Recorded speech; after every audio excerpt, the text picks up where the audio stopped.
pembelajaran dan pelaksanaan asesmen paradigma baru. Berikut adalah strategi dalam menyusun rancangan perencanaan pembelajaran dan asesmen yang efektif. Yang pertama adalah menganalisis capaian tujuan pembelajaran atau CP. Nah, CP di sini akan dipetakan untuk menjadi tujuan dan alur tujuan pembelajaran, di mana dari tujuan dan alur tujuan pembelajaran tersebut, guru akan menentukan strategi dan pendekatan mana yang akan digunakan terkait dengan pencapaian tujuan tersebut. Yang kedua adalah perencanaan dan pelaksanaan asesmen diagnostik. Nah, diagnostik atau diagnosa di sini digunakan untuk mengidentifikasi kompetensi, kebutuhan, dan karakteristik peserta didik sebagai rujukan dalam merencanakan pembelajaran dan asesmen. Dari sini nanti akan diketahui kebutuhan siswa dalam kelas itu bagaimana, karakteristiknya bagaimana, gaya belajarnya bagaimana, sehingga berdasarkan hal tersebut guru bisa mendesain pembelajaran yang tepat, efektif, dan bermakna. Kemudian yang ketiga adalah mengembangkan modul ajar. Modul adalah serangkaian perangkat ajar yang dapat memandu pendidik dalam melaksanakan pembelajaran. Nah, apa bedanya dengan RPP? Dalam modul terdapat komponen-komponen yang lebih lengkap daripada RPP yang selama ini kita ketahui. Nah, apa saja komponennya? Yang pertama adalah tujuan pembelajaran, kemudian langkah-langkah atau kegiatan pembelajaran yang berupa sintaks, di mana satu tujuan dapat dicapai dalam satu atau lebih pertemuan, tergantung langkah-langkah yang digunakan. Kemudian ada rencana asesmen di awal pembelajaran, yang tadi juga termasuk asesmen diagnostik apabila diperlukan. Kemudian rencana asesmen di akhir pembelajaran untuk mengecek ketercapaian tujuan pembelajaran beserta instrumen dan cara penilaiannya. Kemudian ada media pembelajaran yang digunakan, termasuk hal-hal pelengkap lainnya seperti bacaan yang digunakan, judul bukunya, kemudian link video ataupun link audio yang bisa nantinya diakses oleh siswa maupun orang lain, karena prinsip dari mengembangkan modul ajar adalah adanya aksesibilitas yang tinggi. Jadi tidak hanya digunakan oleh guru, tapi juga harus bisa digunakan oleh orang lain, siswa atau pembelajar lain misalnya. Langkah berikutnya adalah teaching at the right level atau mengajar sesuai dengan tingkatan pencapaian karakteristik peserta didik. Nah, kadang di suatu kelas ada peserta didik yang tingkat pencapaiannya itu macam-macam. Ada yang belum paham, ada yang sudah mengembangkan pemahamannya tentang materi yang akan disampaikan, ada yang sudah mahir. Nah, di sini perlunya asesmen terhadap level pembelajaran peserta didik, ya. Jadi kita lakukan dulu asesmen diagnostik di awal tadi untuk mengetahui komposisi atau pemetaan terkait dengan pemahaman dan kompetensi awal yang dimiliki terhadap suatu materi itu. Kemudian setelah itu kita akan mengelompokkan siswa itu sesuai dengan tingkat capaian dan kompetensi yang serupa. Jadi yang kurang berkembang dikelompokkan kepada siswa-siswa yang kurang berkembang, yang sudah mengalami perkembangan dikelompokkan ke dalam satu kelompok. Kemudian untuk siswa yang sudah terlihat mahir pada suatu materi tersebut dikelompokkan di satu kelompok yang sama. Fungsinya apa? Nah, fungsinya adalah agar guru dapat melakukan intervensi dan aktivitas pembelajaran yang tepat sesuai dengan level tersebut. Bagaimana aktivitas pembelajarannya? Yaitu dengan diferensiasi proses, ya. Jadi untuk siswa yang masih kurang memahami tentang sebuah materi yang akan kita ajarkan, maka materi yang diajarkan nantinya akan bersifat dasar seperti pengertian ataupun dasar-dasar fakta-fakta yang harus dipahami agar siswa bisa memahami materinya dengan baik terlebih dahulu. Nah, begitu seterusnya. Dan untuk siswa yang sudah berkembang, mungkin pembimbingannya bisa lebih dikurangi, ya, dan bisa dilakukan semacam pengayaan atau diberikan materi dengan tingkat kesulitan yang satu tingkat di atasnya untuk tetap selalu mengembangkan proses belajar siswa tersebut agar tidak stuck, agar tidak berterhenti di situ. Nah, berikut adalah perencanaan, pelaksanaan, dan pengolahan asesmen formatif dan sumatif. Jadi perencanaan. Di sini guru diberikan kebebasan ya untuk merancang instrumen penilaiannya baik formatif maupun sumatif yang ditentukan berdasarkan fungsi, tujuan, dan waktu. Berdasarkan fungsi, apakah asesmen yang digunakan adalah asesmen for learning, of learning, ataupun as learning begitu. Kemudian dari tujuan, apa yang ingin dinilai, apakah komponen kognitif, psikomotorik, sikap, ataupun proses. Nah, dari situ akan berbeda asesmen yang akan digunakan. Kemudian dari segi waktu, jadi di sini guru juga memiliki fleksibilitas dalam hal melakukan penilaian, apakah itu di awal, apakah itu selama proses pembelajaran, atau di akhir gitu. Kemudian dari pelaksanaannya, nah, sesuai pendidikan paradigma baru, maka asesmen yang digunakan yang memiliki porsi lebih besar selama pelaksanaan yaitu asesmen as learning dan asesmen for learning. Jadi pada pendidikan paradigma baru, asesmen yang dilakukan sebagian besar melibatkan siswa untuk ikut serta dalam proses penilaian, baik itu penilaian diri maupun penilaian proses mereka selama proses belajar.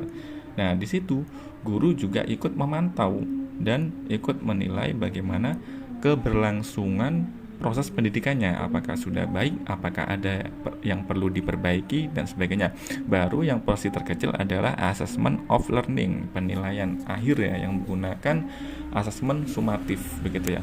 Pergeserannya seperti itu dari pendidikan paradigma baru yang lebih menekankan proses daripada pendidikan paradigma lama yang lebih menekankan nilai atau hasil.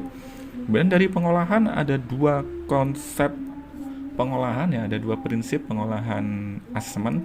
Yang pertama adalah penilaian acuan patokan atau PAP. Di sini berarti hasil belajar dari siswa akan dibandingkan kepada standar mutlak atau standar absolut yang sudah dirancang ya.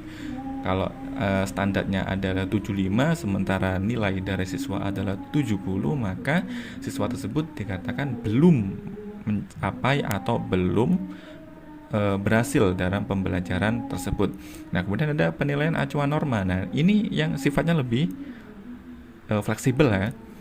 Jadi di sini nilai dari siswa itu dibandingkan dengan kemampuan kelompoknya atau dicari min atau rata-rata kelas tersebut. Jadi apabila pada rata-rata kelas sudah memenuhi nilai tertentu, berarti sudah dapat dikatakan bahwa dalam satu kelas itu proses pembelajaran dan hasil pencapaian tujuan pembelajaran sudah tuntas, walaupun misalnya ada beberapa siswa yang masuk kategori tahap bawah ya, atau di bawah rata-rata kelas. Nah, itu masih tetap dianggap bahwa satu kelas itu telah berhasil mencapai tujuannya.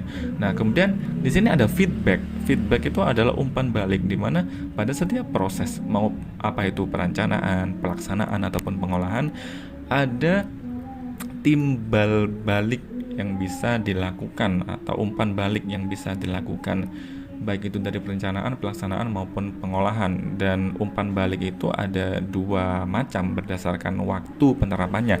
Ada umpan balik cepat, yaitu respon yang ada harus langsung ditanggapi atau langsung dicari jalan keluarnya pada saat itu juga. Ada juga umpan balik yang bersifat konstruktif. Jadi dari data-data yang ada melalui asesmen formatif dan sumatif akan dijadikan pertimbangan untuk lebih memperbaiki proses pembelajaran yang berlangsung. Yang terakhir adalah evaluasi. Jadi pada suatu proses pembelajaran dan asesmen yang telah dilakukan harus ada evaluasi untuk menilai setelah dilangsungkan apakah sudah memenuhi standar atau sudah berjalan dengan baik, atau ada kendala atau hal-hal apa yang bisa dilakukan improvement ke depannya. Yang pertama adalah melakukan refleksi pembelajaran dan asesmen pada masing-masing modul ajar.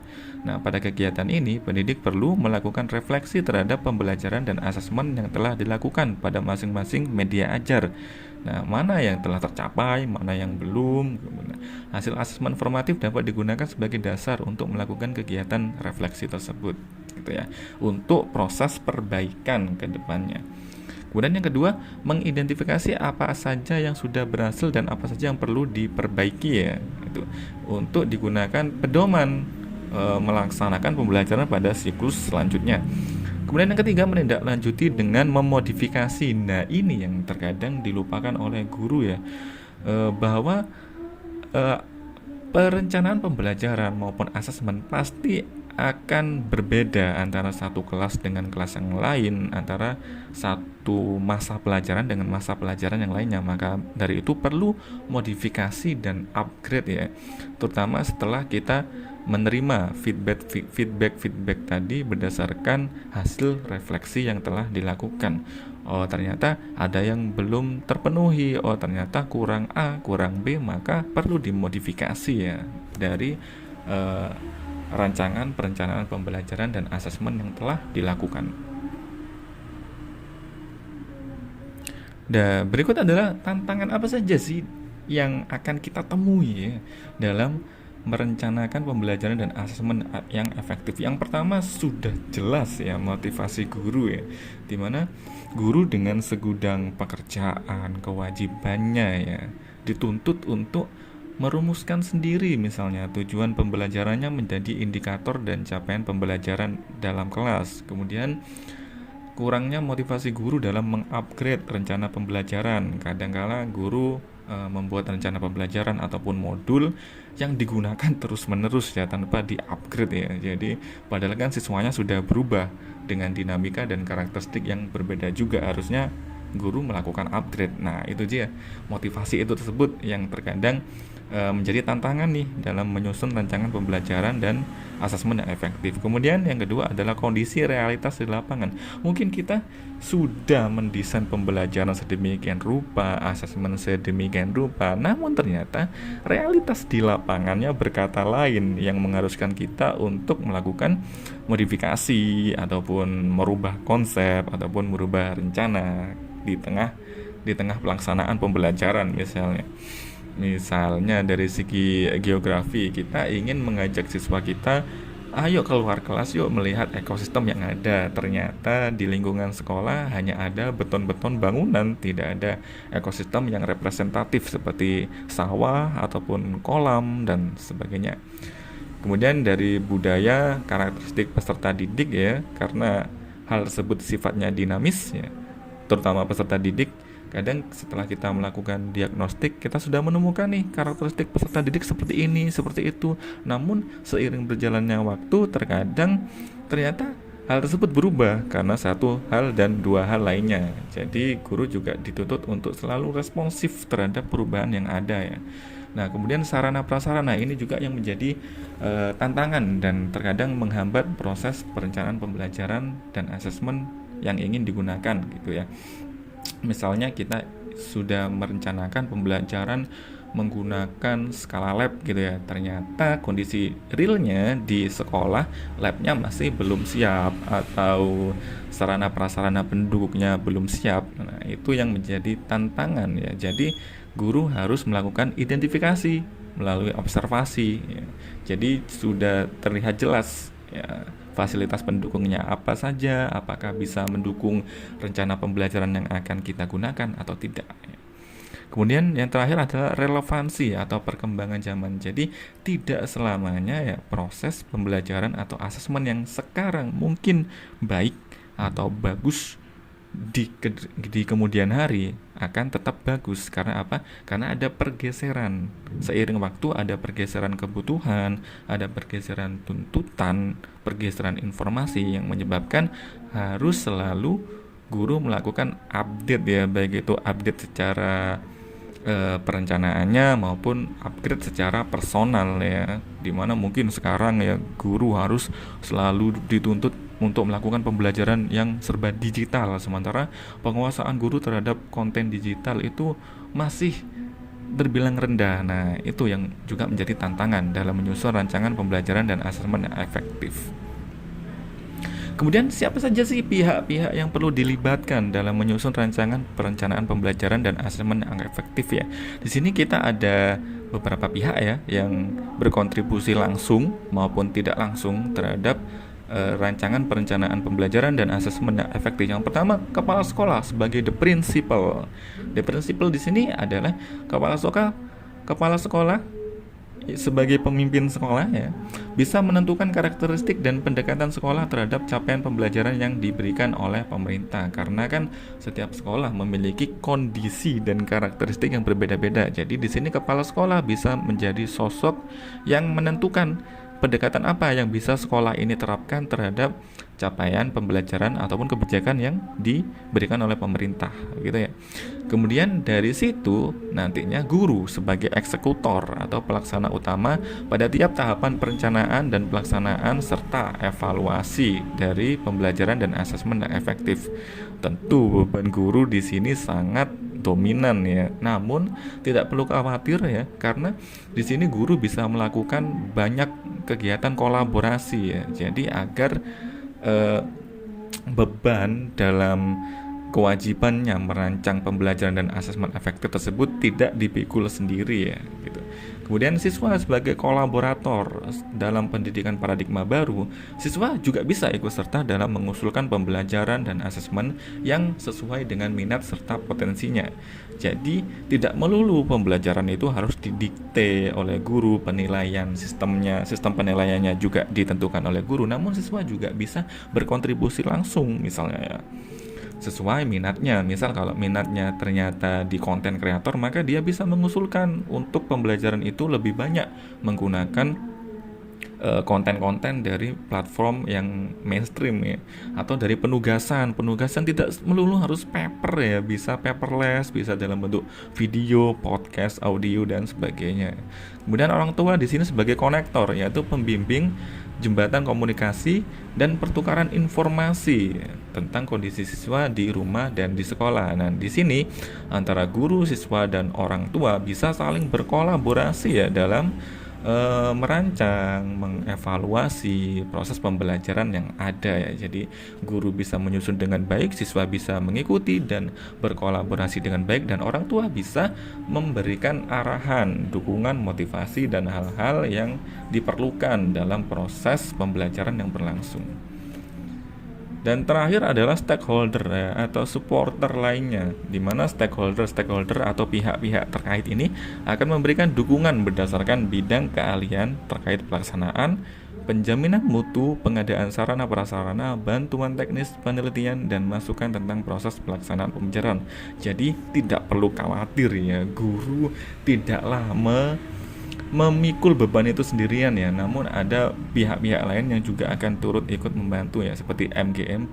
Di situ guru bisa membahas bersama guru-guru bidang studi yang lain ataupun lintas studi tentang perencanaan pembelajarannya, kemudian dari penilaian yang digunakan, kemudian juga dinas-dinas terkait, dinas pendidikan maupun DPR sebagai representatif negara ya, yang menentukan arah kebijakan pendidikan, kemudian juga melakukan serangkaian survei begitu untuk mengevaluasi proses pembelajaran dan pelaksanaan pendidikan yang telah berlangsung. Kemudian ada juga lembaga penelitian, perguruan tinggi, lembaga masyarakat, dan pihak-pihak lain yang berkontribusi baik langsung maupun tidak langsung dalam pelaksanaan perencanaan pembelajaran dan asesmen yang efektif. Jadi semuanya saling berkolaborasi ya, tidak berdiri sendiri. Oke, sekian yang bisa kami sampaikan. Terima kasih. Assalamualaikum warahmatullahi wabarakatuh.